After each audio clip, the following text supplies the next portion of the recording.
I've been living here for a year. I teach English. I know how to learn a language effectively, and yet I'm here not being able to use the language. And it's really freaking frustrating because I'm supposed to be at a different place. Probably there is something in you that is also frustrated like me, and you also want to be at a different place. And I get that. So I want to share with you some things that I'm saying to myself, because what I'm going to talk about today is not strategy. I really want to talk about the mindset of learning a language. Hey, you're listening to the Fluency podcast. I'm Hadar, your host, a pronunciation expert, fluency coach, and a proud non-native speaker. With over 16 years of experience teaching, I am here to share with you all my secrets on how to show up in English clearly, with confidence and freedom. On this podcast, I'll provide step-by-step strategies, lessons, stories, and practical tips to keep you inspired and motivated on your English journey. Are you ready? Let's do it.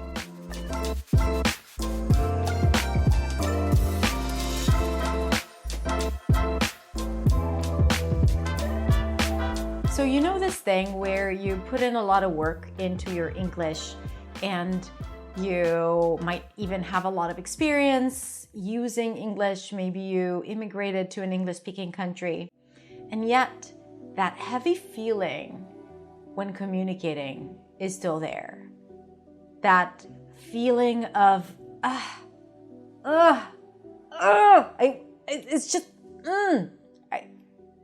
it's not there yet. It just doesn't feel like it's mine. It's not accessible. It's not available. It doesn't roll off my tongue. It's just still hard. And you know all the conversation that you might have in your head about your ability to learn languages, the fact that you're not doing the work, you're not good enough. Maybe you start really beating yourself up for not being where you want to be. God, that gap, right? Like, oh, I've been living here for a year. I should have been at a much better place by now. I know this because I'm experiencing this right now. In fact, the other day I had a Spanish class because I'm learning Spanish, and I'm also a non-native speaker of English, so I have learned English in the past, but I've had a lot of experience using it, and this is why I'm teaching it right now. But now I'm learning Spanish because I've moved to Barcelona a year ago. And the other day I had a class after quite a few weeks that I haven't taken any classes. And it felt like all the Spanish was gone from my head. Like I couldn't form one practical sentence. And then I even tried to explain to my teacher that I feel frustrated, and I didn't even know how to do that properly. And I felt like all the progress that I've made is gone. And I couldn't say anything. And all I could think about was, how is it even possible? I've been living here for a year. I teach English. I know how to learn a language effectively, and yet I'm here not being able to use the language. And it's really freaking frustrating because I'm supposed to be at a different place. It needs to be different for me. And I kind of like didn't want my teacher to see that I'm starting to tear up and to get emotional about it. So I tried to change it because I felt uncomfortable and I didn't want to feel like all weird about it. But then I was thinking to myself, like, first of all, I know why I was where I was, because I haven't done the work needed, right? I didn't feel like I'm incapable or something like that, which is good. Like I know that I can learn a language. I know that I can master this language. I also know that I was really busy and I didn't have time to do it and I prioritized other things. I know all of that. It's still freaking frustrating, and I'm sure you can relate if you're here watching my videos.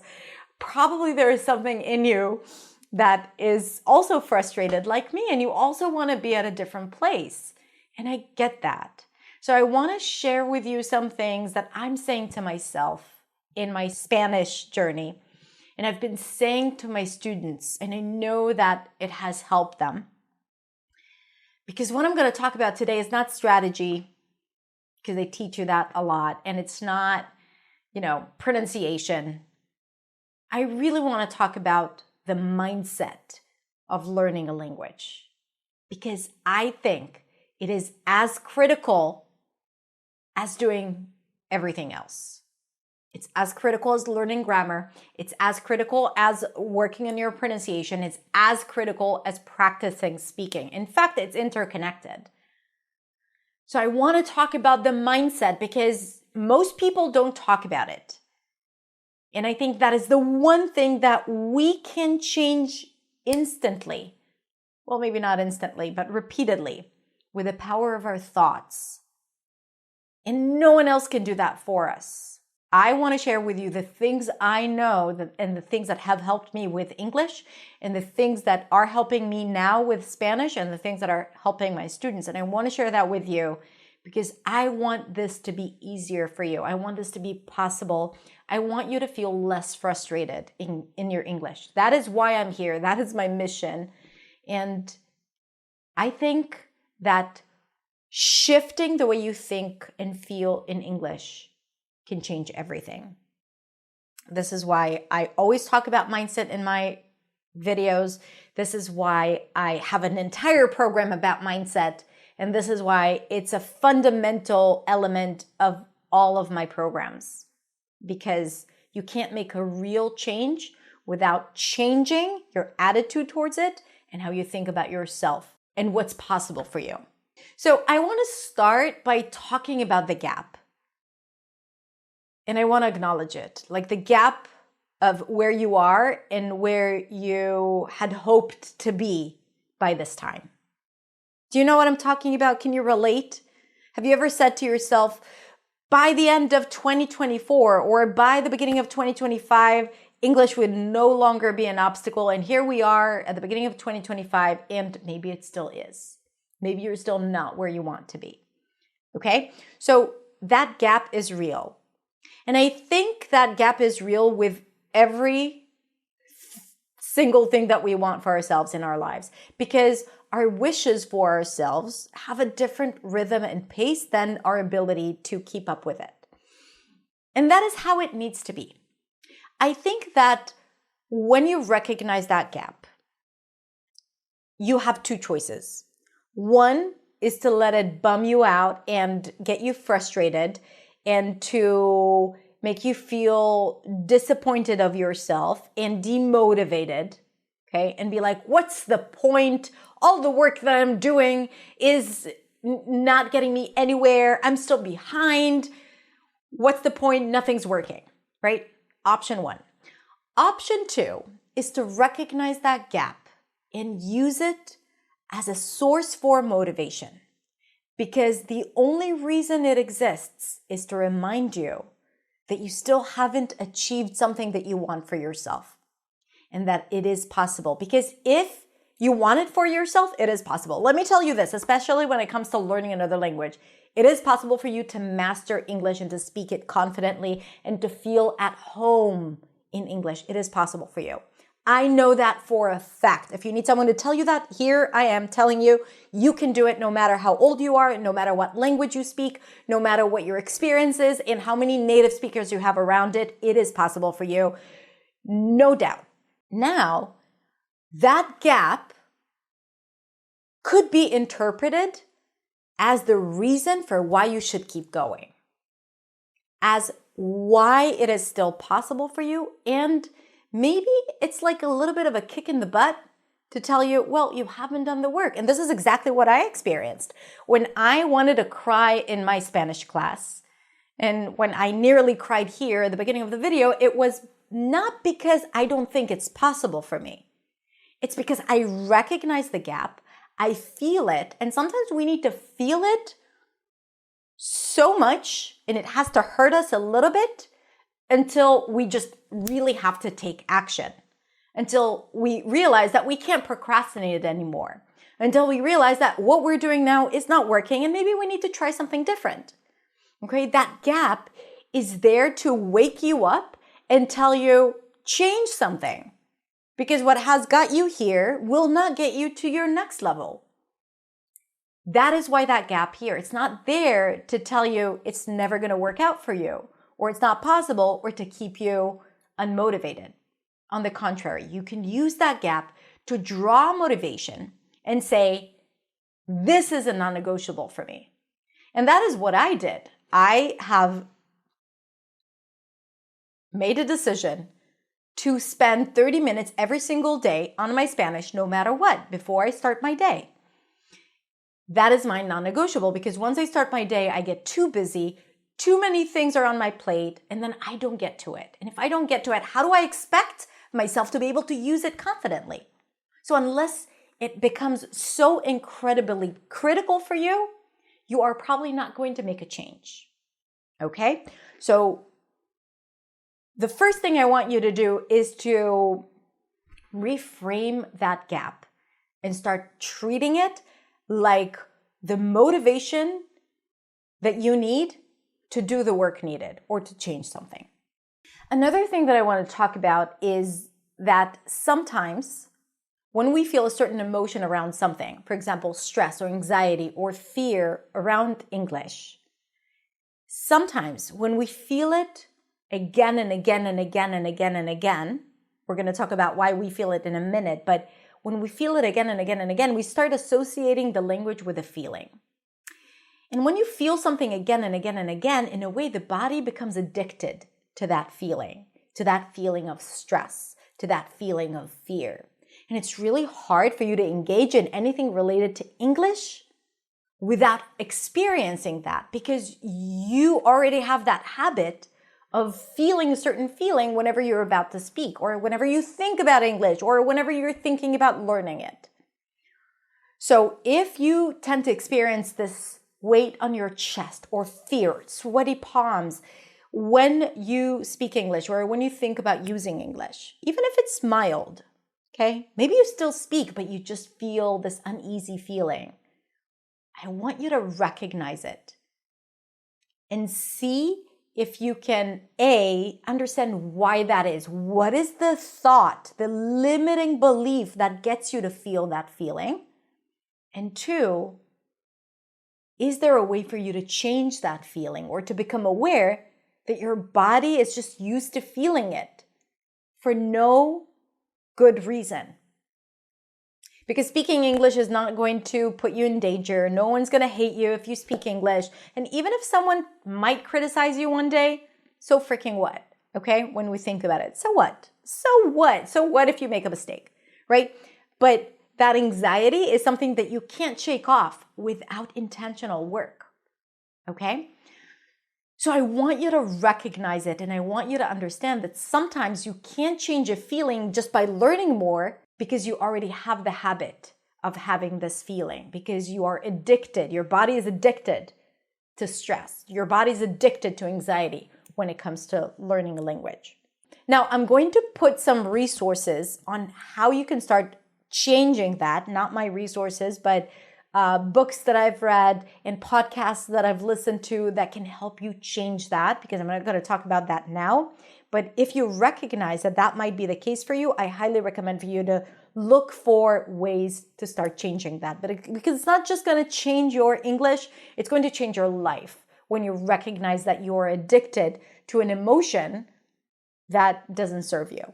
Now, what caused these feelings to begin with are generally thoughts or beliefs that you have about yourself and your English. For example, I'll never be able to improve. Or I can't make mistakes because people are going to think I'm not intelligent.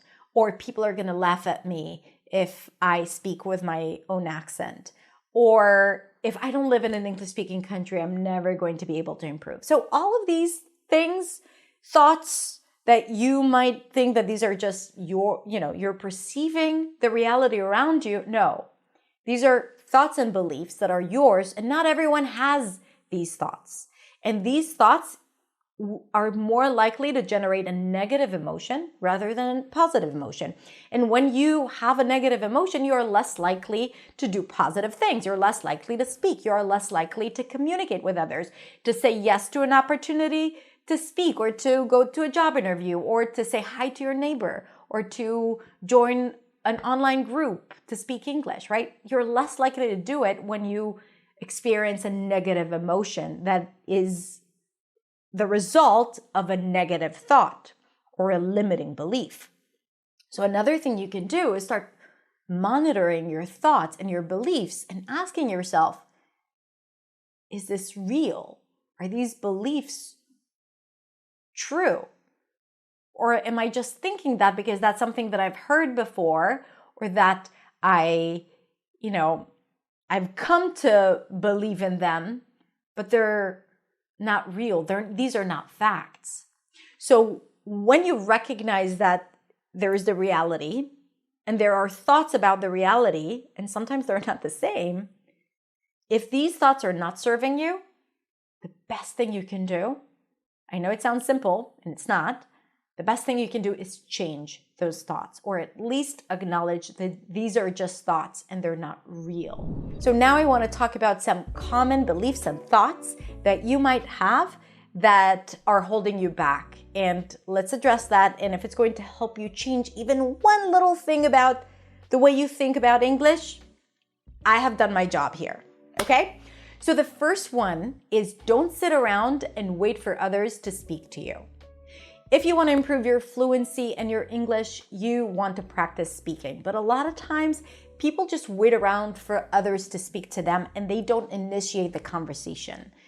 I want to tell you that you can increase the amount of time you speak, your confidence, and your friendships if you just make the very basic decision of speaking more and initiating conversations.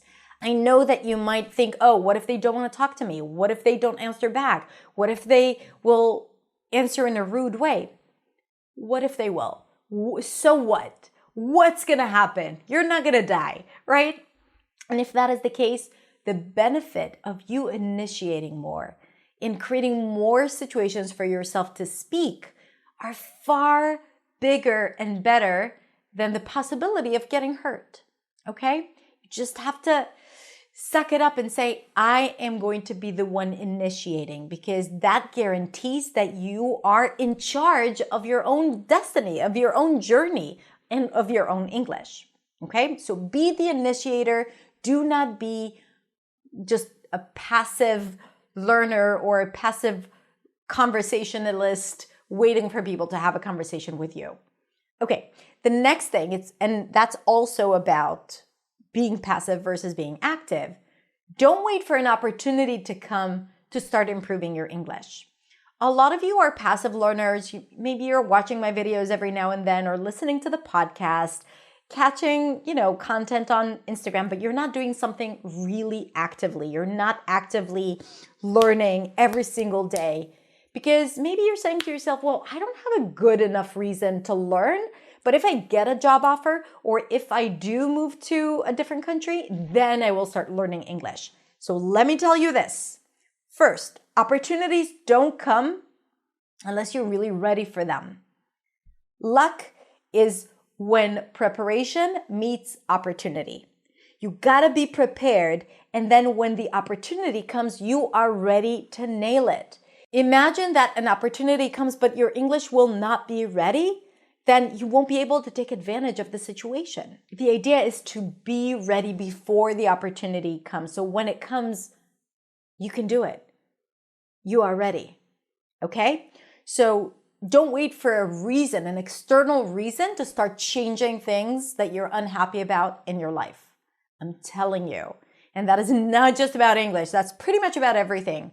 But don't sit around and wait, because by the time the opportunity comes and you're not ready, it's too late. Now, by the way, if you want to learn how you can do that with me, in a few days, I'm opening doors to New Sound, which is my transformational program. You can bet that mindset is a big part of this training program. So if you want to learn how you can actually start making a change now to transform your English before the opportunity comes, click the link to learn more. If doors are open, I'd be happy to see you there. And if not, you can get on the wait list.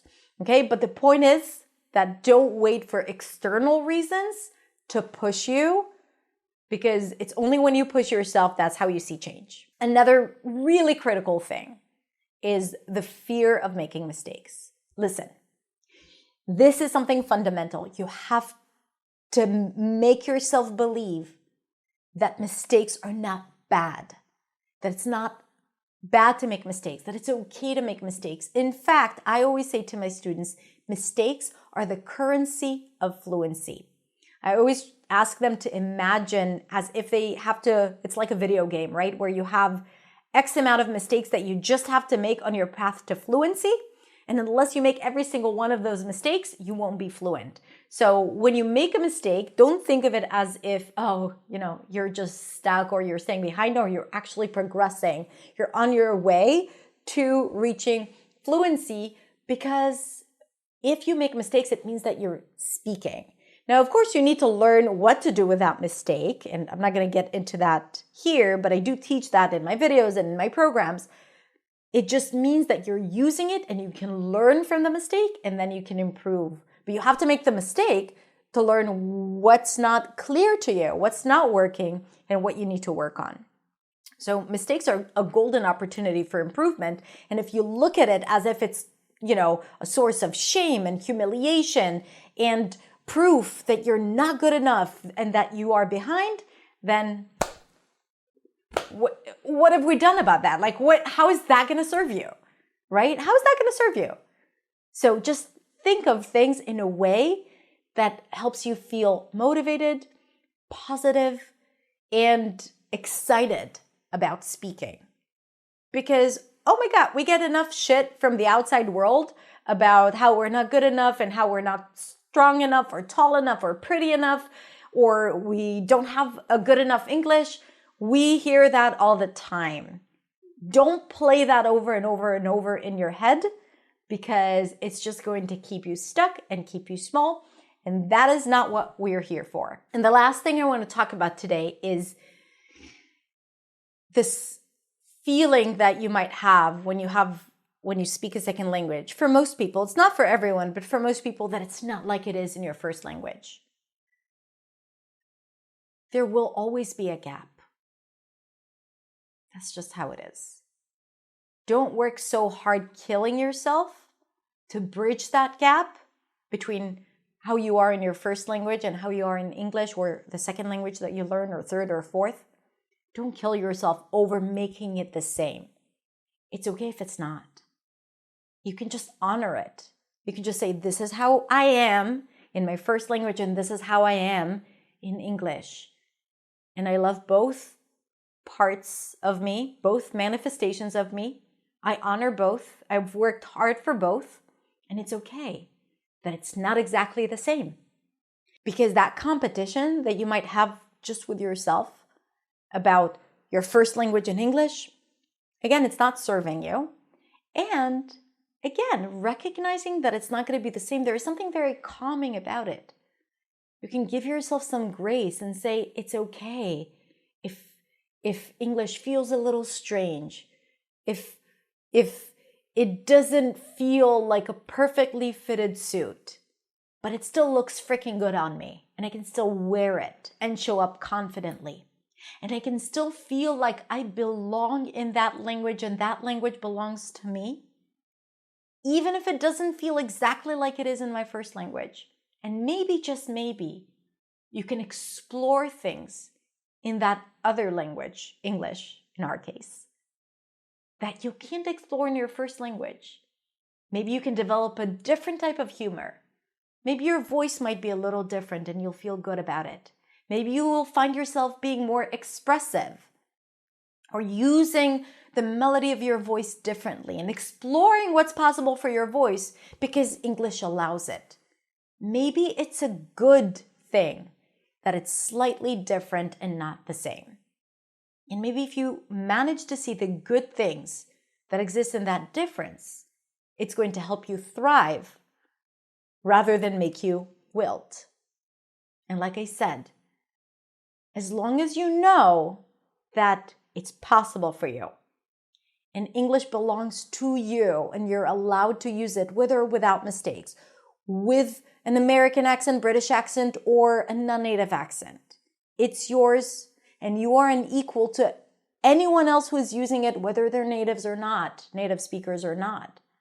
Once you understand that, you are creating for yourself the best circumstances to succeed and to actually enjoy this journey, this language journey. And I can tell you, I have done it once with English, and I'm working freaking hard to do the same thing with Spanish. In fact, I'm not working hard enough. I'm just thinking that I need to work hard. I'm not doing it yet. But I'm working hard at getting myself to a place where I make that commitment. And I know I have made that commitment with myself that 2025 is the year where I commit myself to doing something different because I don't want to wait any longer. And if that is the case for you in English, then I want to help you as well. And I invite you to join Inside New Sound, because in New Sound, I can help you do that. So if you're thinking about making a change in your English, New Sound is a transformative program that is going to help you get there. Now, I don't know if by the time you're watching this video, doors are open or not. I'm going to put the link in the description. If doors are open, like I said, I'd be happy to welcome you and you can learn more about the program there. And if not, you can get on the wait list or go to my website to see how else I can help you. But in the meantime, just know that I'm here for you. Also with my weekly videos and podcast episodes, I want to make sure that you know that it is possible for you to speak English with clarity, confidence, and freedom. Now, I would love to hear what you think, so please share with me your thoughts in the comments. And I just wanted to tell you that I really, really appreciate you. Thank you so much for being a part of this community. Thank you for spending the time, investing the time in learning with me. The fact that you're here means that you know it is possible for you. Maybe you just need a little push, and that's why I'm here, okay? Have a beautiful, beautiful rest of the day, and I'll see you next week in the next video. Bye.